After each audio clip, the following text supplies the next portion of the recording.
వ్యాపారస్తులు చేతులు కలిపి కలిసికట్టుగా ధరలు పెంచి లాభాలు గడిస్తే దాన్ని సిండికేట్ అంటారు. అమెరికాలో దీనినే కార్టెల్ అంటారు. ఈ సిండికేట్లు వ్యాపారస్తులు ఎంత ప్రయత్నించినా నిలబడవు. ఎందుకో ఉదాహరణ ద్వారా చూద్దాం.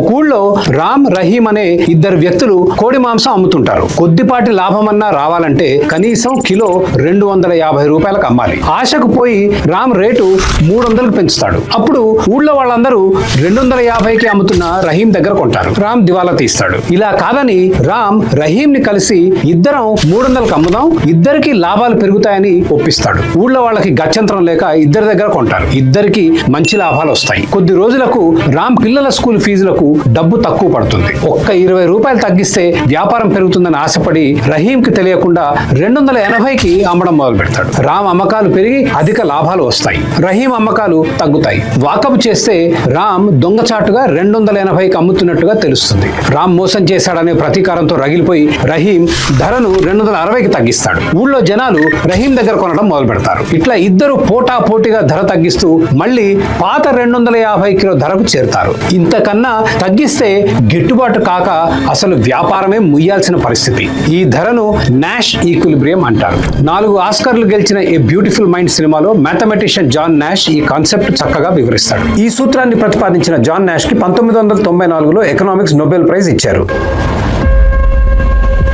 కొన్ని నెలల తర్వాత రహీం రామ్ ని కలుస్తాడు. ఇద్దరు కలిసి ధర 300కు పెంచుతారు. ఈసారి రహీం కి డబ్బు అవసరం పడుతుంది. రహీం 280కి ధర తగ్గిస్తాడు. ఈ విషయం రామ్ కి తెలుస్తుంది. మళ్ళీ పోటీ మొదలై ధర 250కి చేరుతుంది. ఇలా సిండికేట్ కావడం, ధరలు పెరగడం, ఒకరు మోసం చేయడం, దాని మూలంగా ధరలు తగ్గడం, దీన్ని ఎడ్జ్వర్త్ ప్రైస్ సైకిల్ అంటారు.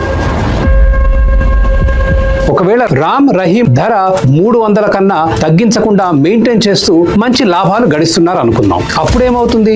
ఆ లాభాల కోసం ఆశపడి అదే ఊళ్ళో ఉండే యాంథనీ కొత్త కోడి మాంసం షాప్ పెడతాడు. దాంతో ధరల మీద కొత్త ఒత్తిడి వస్తుంది. యాంథనీ వలన రామ్, రహీం వ్యాపారం కొంత తగ్గుతుంది. పోటీ తట్టుకోవడానికి రామ్, రహీం రేట్ తగ్గిస్తారు. మళ్ళీ ప్రైస్ వార్ మొదలు.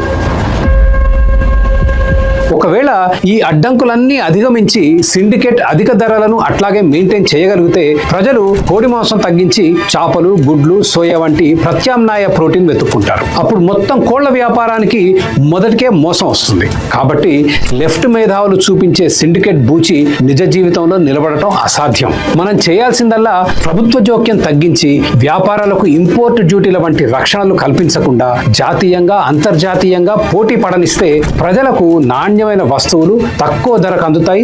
దేశం ఆర్థికంగా అభివృద్ధి చెందుతుంది.